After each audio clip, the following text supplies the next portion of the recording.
You spend a lot of your money on taxes.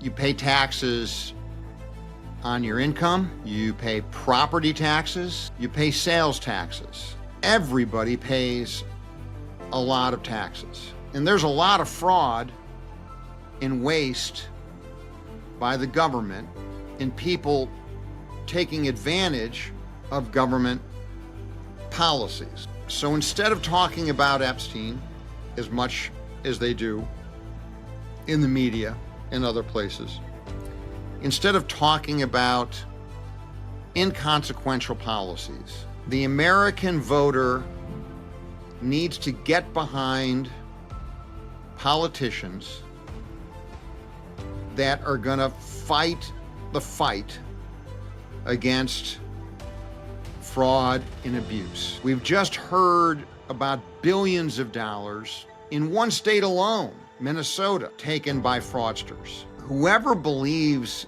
that the government is an efficient, frugal user of money ought to be committed to an insane asylum. The government is the least frugal, efficient user of money ever created.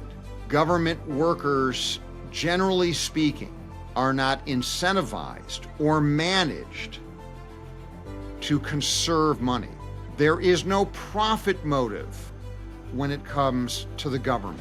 If you ever go to DMV or another government office, folks there are not incentivized, generally speaking, to give you excellent service. There is a reason that the market sector, private enterprise, is better at just about everything, and that is because of human nature. There is a reason that Elon Musk and SpaceX can do better in space from a market perspective than the government-run NASA program.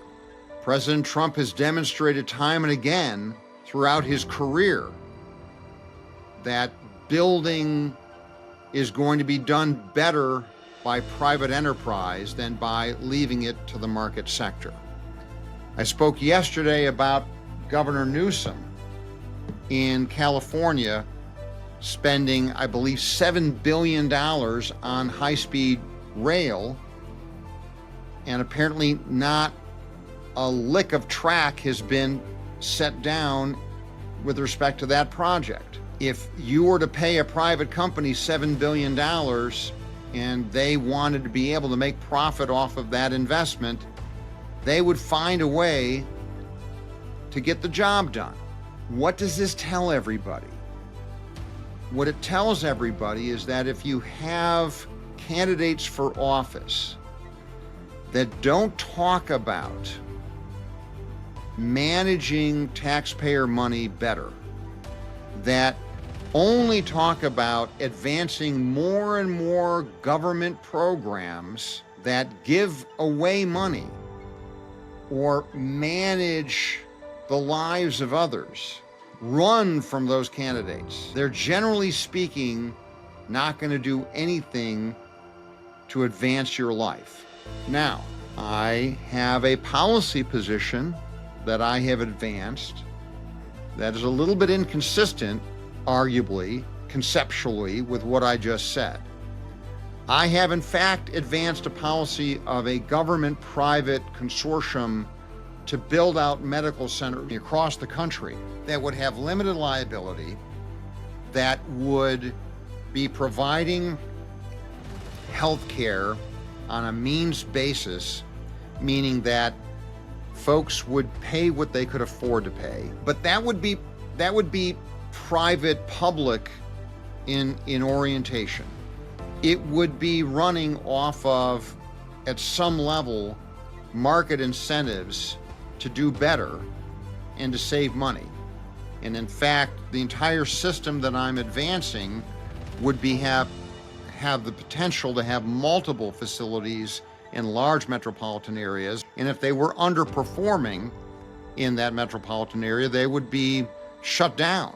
at some level. There would be severe consequences to these institutions if they were underperforming, and there would be a variety of metrics to assess whether or not these medical facilities would be underperforming. What these medical facilities, however, would do is replace free care given out in current private hospitals through the emergency care system that are currently not enjoying limited liability, that are not leveraging the ability to have federal funding with respect to the build out of these facilities, and therefore would not enjoy the kind of incentivization and support that a private public dynamic would allow.